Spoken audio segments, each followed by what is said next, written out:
सुप्रसिद्ध राजज्योतिष यांत्रिक श्री माधव गुरुजी यांचा खास उपक्रम चिंतन, सत्संग आणि साधना. ओम मंगलम भगवान विष्णु मंगलम गरुडध्वज मंगलम पुंडलिकाक्षाय मंगलाय तनोहरी. ओम श्री सच्चिदानंद सद्गुरु श्री साईनाथ महाराज की जय. ओम साईराम.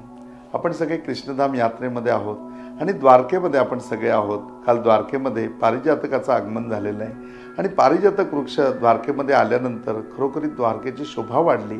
आज पारिजातक वृक्ष सत्यभामाच्या अंगणामध्ये त्या ठिकाणी देवांनी ठेवला आणि पारिजातकाला सुद्धा धन्य वाटलं की मी मृत्यू लोकामध्ये आलो आणि मी द्वारकेमध्ये आलो.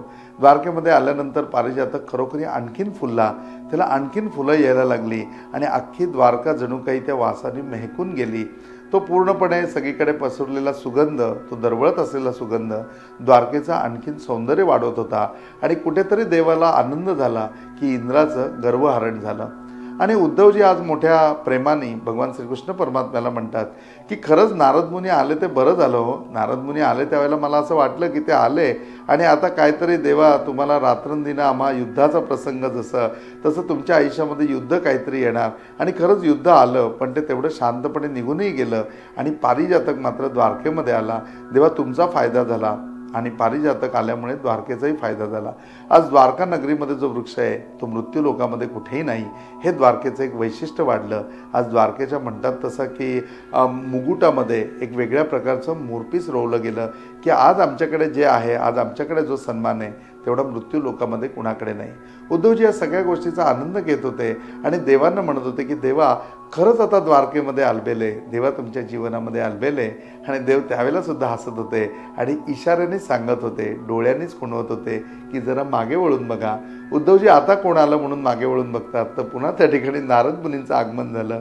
आणि नारद मुनींचं आगमन झाल्यानंतर उद्धवजी वळले आणि स्वतःच्या डोक्याला हात लावून घेतला. म्हणले देवा आता काय? ते म्हणले आता तेच रात्रंदिना आम्हा युद्धाचा प्रसंग. आणि त्या ठिकाणी उद्धवजी बाजूला झाले. नारद मुनींना आल्यानंतर नतमस्तक झाले, दर्शन घेतलं त्यांचं, त्यांची स्तुती केली आणि स्तुती करून नारदजींना म्हणाले की तुम्ही श्रीकृष्ण परमात्म्यांबरोबर चर्चा करा, मी आज ध्यानगृहामध्ये जातो. आणि ध्यानगृहामध्ये गेल्यानंतर त्या ठिकाणी नारद मुनी त्यांना विचारतात उद्धवजींना की का हो तुमचं द्वारकेमध्ये ध्यान लागतं का? ते म्हणले खूप सुंदर ध्यान लागतं. देवानी मला जो उपदेश दिला आहे, देवानी मला जी पद्धती सांगितली आहे त्या पद्धतीमध्ये माझी साधना खूप छान होते. ते म्हणले मग तुम्ही साधनेला बसा, मी आज तुमच्या साधनेच्या ठिकाणी येऊन जाईन बरं आणि तुम्हाला एक वेगळी किल्ली माझ्याकडनं देऊन जाईन ज्याच्याने तुमची साधना अजून सुंदर होईल.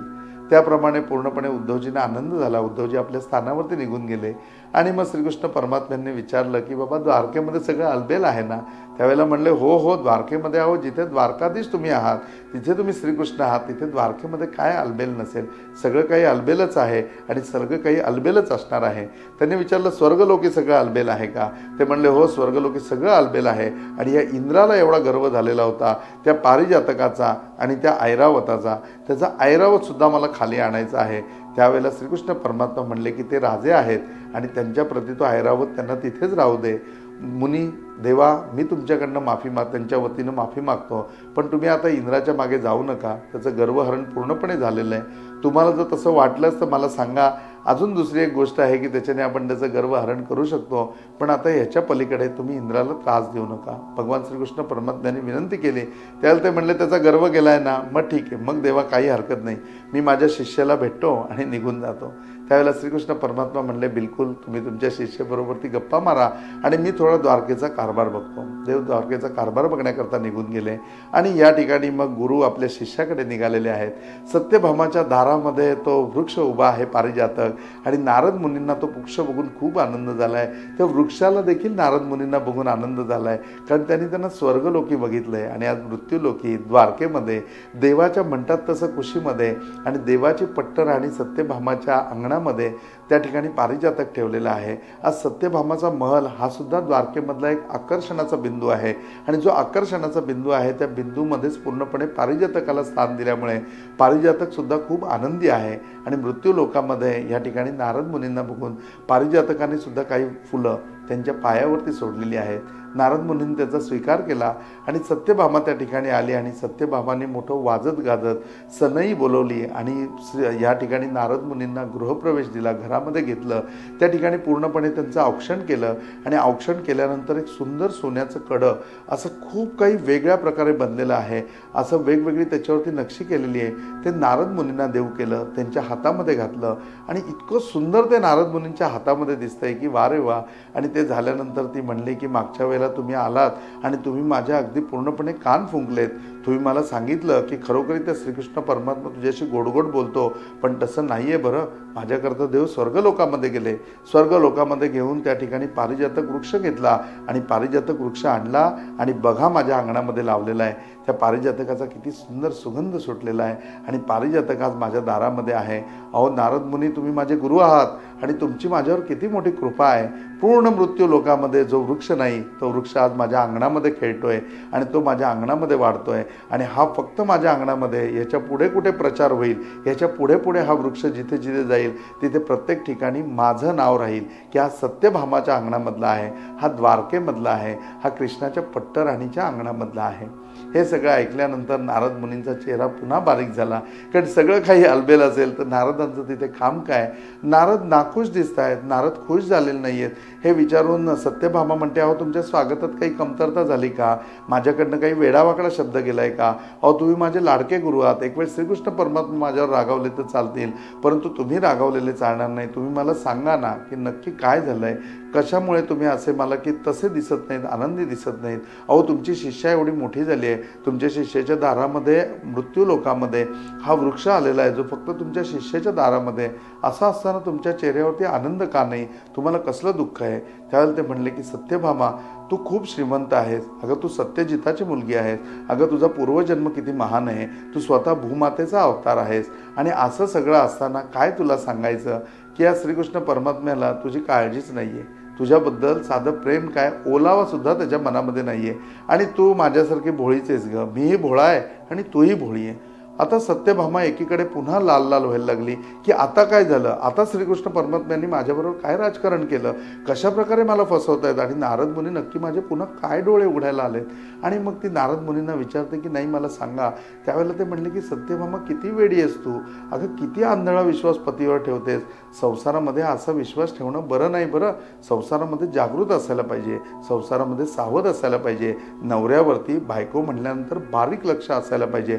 अगं तू पट्टराणी आहेस, सत्यजिताची पत्नी आहेस आणि ह्या म्हणजे की पृथ्वी लोकावरती मी सगळीकडे फिरतो, या मृत्यू लोकामध्ये मी सगळीकडे फिरतो. सत्यभामे मी स्वर्गामध्ये सुद्धा जातो आणि या सगळ्या ठिकाणी जर सुंदर कोण असेल, सौंदर्य जर कोणाकडे असेल तर माझी शिष्या सत्यभामाकडे. मग मात्र सत्यभामाला खूप आनंद झाला आणि मग खूप आनंद झाल्यावर ती म्हणली की नाही मला सांगाच तुमचा चेहरा बारीक काय आणि तुमच्या मनामध्ये काय शंका आहे. त्यावेळेला ते म्हणले सत्यभामे, अगं तुला पूर्णपणे हा कृष्ण फसवतोय. अगं म्हणायला तुझ्या दारामध्ये वृक्ष आहे पण तू बघितलंस का. त्यावेळेला म्हणले काय. अगं बाहेर आहे, मी तुला दाखवतो. श्रीकृष्ण परमात्म्यांनी एवढं तुझ्याबरोबर राजकारण केलेलं आहे. अंगणामध्ये सत्यभामेला घेऊन आले आणि म्हणले बघ बाजूला कोण राहतं. सत्यभामा म्हणली की रुक्मिणी बाजूला राहते. अगं मग हा वृक्ष कसा लावलाय बघ, हा असा तिरका पुढे गेलाय आणि हा म्हणायला तुझ्या अंगणामध्ये पण त्याची फुलं सगळी रुक्मिणीच्या अंगणामध्ये पडतायत. फुलं काही तुला मिळत नाहीये. देवानी तुला पुन्हा याप्रमाणे मूर्ख बनवलंय. फक्त तुझ्या घरामध्ये तुझ्या दारामध्ये वृक्ष आणलाय. अगं याचं पालन पोषण तू करणार. अगं हा वृक्ष तुझ्याकरता आलाय, श्रीकृष्ण परमात्म्याकरता तो खाली आलेला नाहीये. सत्यभामेच्या अंगणामध्ये आपण लावणार आहोत असं सांगितलं तेव्हा तो पारिजातक आलेला आहे. आता हे बघायला सत्यभामा गेली नव्हती, परंतु नारद मुनी मात्र स्वर्गलोकामध्ये होते. त्यामुळे ते म्हणतील तेच खरं. आणि पत्नी एकदा रागावली किंवा एखादी स्त्री रागावली की मग काय बाकी सांगायची गरजच नाही. आणि नारदांनी परफेक्ट काम त्या ठिकाणी केलं आणि सांगितलं की बघ वृक्ष असा लावलाय की वृक्ष तुझ्या दारात आहे, काळजी तू घ्यायची आहे. म्हणजे पूर्ण सगळा वृक्ष जोपासायचा तू, त्याचं रक्षण तू करायचं, तो जिवंत तू ठेवायचा. आणि फुलं मात्र आहे ती रुक्मिणीला भेटणार. देवांनी तुझ्याबरोबर राजकारण केलंय. आणि मग ही फुलं पडलेली बघितल्यानंतर त्यावेळेला सत्यभामा म्हणली मग आता मी काय करू. आता तुम्ही मला काहीतरी कानमंत्र देऊन जा. आणि नारद म्हणले तेच तर मला हवं आहे. नारद तिला म्हणले परत तू आतमध्ये ये, इथे अंगणामध्ये तुझ्या दासींसमोर नको, नाही तर उद्या पुन्हा सगळ्यांना वाटेल की तुला स्वतःची अशी काही अक्कलच नाही आहे. जे काही नारद सांगतात, तुझे गुरु सांगतात आणि त्याप्रमाणे तू वागते. सत्यभामाला तेही मान्य नव्हतं. सत्यभामा म्हणली नाही नाही, पहिले आत या आणि मला सांगा आता काय करायला पाहिजे. त्यावेळेला ते म्हणले अगं श्रीकृष्ण परमात्म्यांनी एवढा तुझ्याकरता वृक्ष आणला आणि तू त्यांची पट्टराणी आहेस. आता आपणही डाव खेळायचा. आपणही देवाला फक्त दाखवायचं की माझं तुमच्यावरती जास्त प्रेम आहे आणि देवांचं तुमच्यावरती जास्त प्रेम आहे ना, हे या रुक्मिणीला कळायला पाहिजे, या सगळ्या पट्टराणींना कळायला पाहिजे. आणि याच्याकरता आपण देवाचा वाढदिवस साजरा करायचा. एवढे दिवस कधी श्रीकृष्ण परमात्म्याचा कोणी वाढदिवस साजरा केला नाही. तो गोकुळात होता, त्या सगळ्या वेड्या मुलांच्या इकडे तिकडे फिरायचा, तिथे तर त्यांनी चोऱ्याच केल्या, त्यामुळे त्या लोकांनी काही त्याचा वाढदिवस केला नाही. तो मथुरेमध्ये आला, तिथे त्यांनी कंसाला मारून टाकलं, त्या लोकांनीही त्याचा वाढदिवस केला नाही. संदीपनी ऋषींच्या आश्रमामध्ये होता, तर त्या सुदामाबरोबर होता, त्या मित्रांनी सगळ्यांनी मिळून कधी त्याचा वाढदिवस साजरा केला नाही. अगं, देवाचा वाढदिवस साजरा करायचं रुक्मिणीला कधी आठवलं सुद्धा नाही किंवा तिच्या मनामध्ये विचार पण येणार नाही. तर मला असं वाटतं की देवांचा पूर्णपणे म्हणजे की तू वाढदिवस साजरा करायचा आणि त्याच्यामध्ये देवांची तू सुवर्ण तुला करावी. या ठिकाणी एकही पट्टराणी इतकी श्रीमंत नाही की ती तिच्या माहेरून सोनं मागवेल आणि त्या ठिकाणी तिथे पूर्णपणे भगवान श्रीकृष्ण परमात्म्याची तुला करेल. सोनं हा उच्च धातू आहे, त्याहून वरती हिरे माणकं वगैरे असतील ते या कोणी आणणार नाहीत. फक्त तुझीच तुला मोठी होईल आणि तुझी तुला बघून श्रीकृष्ण परमात्म्यांना सुद्धा कळेल की त्यांच्यामध्ये सर्वात पट्टराणींमध्ये जर कोण श्रीमंत असेल, सगळ्या पट्टराणींमध्ये स्वतःचं सगळं वैभव त्यांच्यावरती न्योछावर करण्याची कोणाची ताकद असेल तर ती एकट्या सत्यभामेची आहे.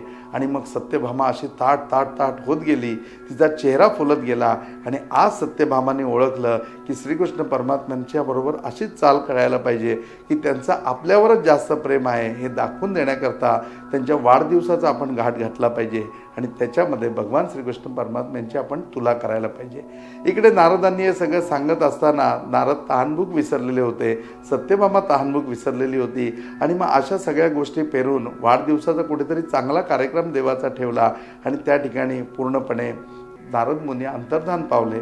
इकडे उद्धवांची आणि श्रीकृष्ण परमात्म्यांची चर्चा चालली आहे आणि ते म्हणतात की देवा पुन्हा नारद मुनी आलेले आहेत, मला म्हणले ध्यानाला बसा, मी तुमच्याकडे येतो. ते म्हणले ते अंतर्धान पावलेले आहेत, ते द्वारकेमधून निघून गेलेले आहेत आणि द्वारकेमध्ये आता सोहळा साजरा होणार आहे. त्या सोहळ्याचं आपल्याला थोड्या वेळामध्ये आमंत्रण येईल. त्याला उद्धवजी म्हणले अरे वा, सोहळा म्हणजे देवा चांगला असणार आहे ना, आनंद असणार आहे ना. त्यावेळेला देव म्हणले अहो आनंदाचे क्षण असतात, संसार हा नेहमी आनंदाचा असतो. आणि उद्धवजी कुठेतरी तुम्ही हे समजून घ्या की आज इंद्राचा गर्व हरण करण्याकरता मी पारिजातक आणायला गेलो, पण त्याचबरोबर संसारी माणसांनी आपल्या बायकोचे हट्टसुद्धा पुरवले पाहिजेत. आपली बायको जी गोष्ट मागेल ती गोष्ट तिला आणून द्यायला पाहिजे, तिला कधी प्रत्युत्तर करायला नाही पाहिजे. जर त्या ठिकाणी असं असेल की काही वेळ मारून न्यायची असेल तर समंजसपणाने तिला समजून सांगायला पाहिजे, पण यथायोग्य वेळ येतात तिच्या मनामध्ये जी इच्छा आहे, जी गोष्ट तिने मागितली असेल ती तिला आणून द्यायला पाहिजे. उद्धवजीने हे सगळं ऐकलं आणि उद्धवजीने देवाला हात जोडले की हे सगळं श्रीकृष्ण परमात्मा तुम्हीच करू शकता. आज या प्रसंगाने देव उद्धवजींना सांगतायत, नवे नवे देव आम्हाला सगळ्यांना सांगतायत, आम्ही सगळे संसारी आहोत. उद्धवजींना तर संसाराची घटनाच नव्हती, ते देवाचे लग्न बघून त्याच्यामध्येच खुश झालेले होते, परंतु आम्ही सगळे संसारिक आहोत आणि आम्हाला सगळ्यांना उद्देशून श्रीकृष्ण परमात्मा म्हणतात की बायकोचे लाड करायला पाहिजेत बरं, बायकोची गोष्ट मागेल ती आणून द्यायला पाहिजे बरं. तर हा सत्संग तुमच्या बायकोला नक्की ऐकवा, निश्चितपणे बघा तुमच्याकडे काहीतरी चांगली डिमांड येईल आणि कृष्णासारखा पुरुषार्थ आपल्याला सगळ्यांना दाखवता येईल. या पुरुषार्थामध्ये आज इथेच थांबूया. ओम साईराम.